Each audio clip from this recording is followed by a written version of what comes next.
Hey y'all, welcome back to my channel. If it's your first time here, I'm Brayden, and today we're going to be working in the archives. Yes, I can't wait. Today I'm going to be working with my mom's Jet magazine collection and our CD collection. So I wanted this one to be fun, guys. This week I have been on the hunt to find our digital camera that we used to have. Through all of the nooks and crannies that I searched, I found a huge box of Jet magazines, and I was like, Mom, what you gonna tell me that you had this? Of course, I brought it up to my room and was like, we have to archive these. We're gonna look through all of them. I've stated before, I am not an officially trained archivist yet, but I like to do my best with preserving items. I really enjoyed this entire process. It was so fun and just such a great escape from all the craziness that's going on right now in the world. Looking through the magazines, I was obsessed with just taking in the early 2000s media and culture, like what the different ads, the fashion, the music. To preserve the magazines, I just took the time to take each of the magazines and put them in chronological order. It stacked for whatever year it was. So let's say it was 2007, there was a 2007 stack, 2008 stack, and so on and so forth. I got binders and sheet protectors and put them in based on whatever position they are in. I took the time to go through every last one of these magazines, and I took a sticky note and lightly pressed it on each page that caught my eye, whether it be just an advertisement, photos, articles, you name it. A lot of the copies are from 2003 to 2008, and I was very interested in understanding the representation of Blackness in 2007 and 2008 because we have the presidential campaign going on. President Obama is about to take office, and especially after he wins, I was very interested in understanding how Black would be represented in these magazines, and I did notice that it was represented differently. We're talking the brink of modern Black excellence, okay? Like, Black excellence has always existed, but I think we should all acknowledge that Black excellence most definitely shifted once Barack Obama took office in 2009. But in the same way, I also noticed that in 2008 that the beauty of the weeks became more busty, more curvy. But I think this is just a direct effect of video vixen culture and this transition to big booty Judy type of beauty at this point. Not that kind of rhyme, but you know what I'm saying. I was very interested in the photography, certain articles, and even certain advertisements because we can say that Jet magazine was pushing this idea of Black beauty and Black representation and Black excellence, but there was also some things that I could critique. Like, I saw a couple of bleaching creams in there.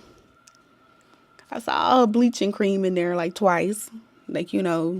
A lot of relaxers, but I think that just also kind of goes with the culture of the early 2000s. Black women were getting their hair relaxed, there's no denying that. But another thing that I just was enamored by in the magazine was just kind of seeing what music was popular. So Jet magazine was also known for their last page of the magazine typically being their ranking of the hottest music that was out, and you can see what artist was new, what artist was breaking into the industry around this time. And I think that was probably one of the most satisfying things, especially with me working with the CD collection at the same time, because the CD collection is also a time capsule of my life. Those CDs mark a certain era of my life, and seeing a lot of those CDs being ranked there, the different songs that I remember listening to around that time being ranked on there is this is all a part of a greater time capsule that I'm looking into right now. Articles from Rihanna when she was 19 in there, girl.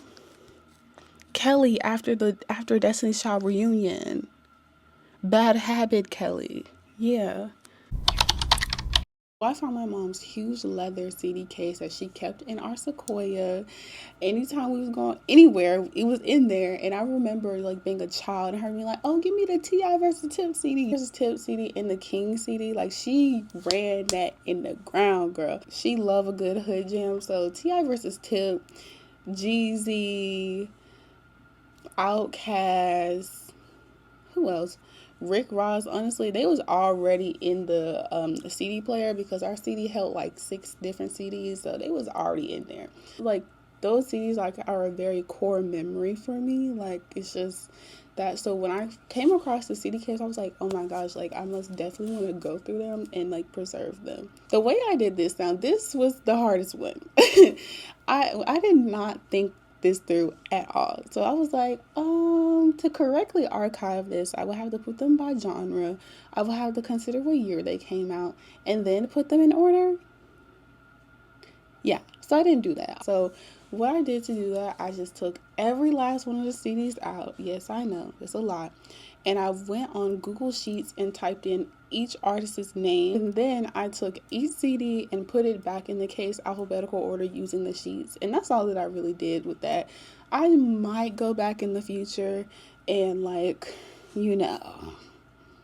But honestly, it was such a bigger project than I thought it was. I was like, I'm gonna archive CDs, yay! And I was like, wait, Sierra Goody CD? My cousins gave me their Sierra Goody CDs because I loved that album when I was little, and I remember them giving it to me, and I still have it to this day.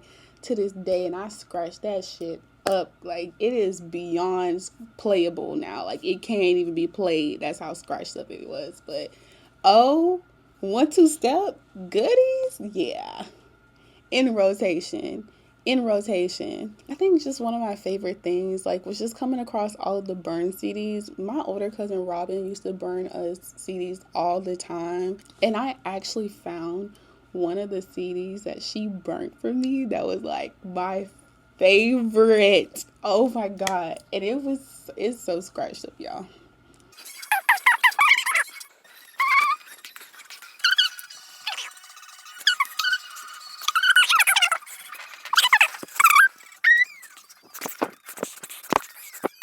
My favorite finds in this whole project that I did this week was probably just finding like all of my mom's like party CDs. So Lore, my mom was like the family DJ Cookie, like that's my mom, like, and she used to DJ our family parties, like especially our family's Christmas parties.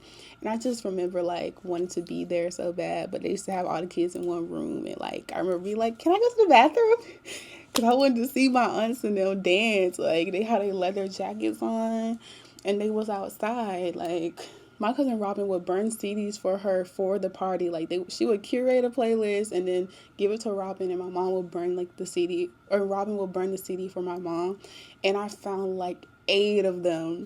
And I was just like, oh, like it was so like, oh my God. Like it's just something that like, oh, this is why I do what I do. Like, it was so fun for me because it was just one of those things that, like, when someone's like, well, how'd you get into this? It was like, this is how I got into this. You know, like, how did you start doing this? Like, I completely just adore the idea of historical preservation. I love history so much, and I love historical preservation. I love the idea of preserving something for the next generation to have access to. It's so important. Like, also, it was just like a very creative space for me to be in, and that's probably why this video will take longer than any of the ones that I've made before, because it really put me in a creative space. I got to like be inspired by fashion and inspired by makeup and hair and beauty and music and photography. You ever want to immerse into the Jet magazine world, you can. I will link in the description a couple different links that you can go and see, like digital archives of Jet magazines. You can literally look at a completely scanned Jet magazine. You can look at every last issue of Jet magazine on the internet. This is why archival work matters, y'all. But yeah, guys, that's pretty much everything that I did. And I hope you guys enjoyed this video. I really have been enjoying this journey. You know, having a YouTube channel is something that I always wanted to do, and I'm finally brave enough to do it. And yeah, I just want to say thank you to everyone who's been supporting me and who subscribed and who comments and who likes. It just means the world to me. I hope to see you guys soon. I love you so much. Thank you so much for supporting me. And yeah, I'll see y'all later.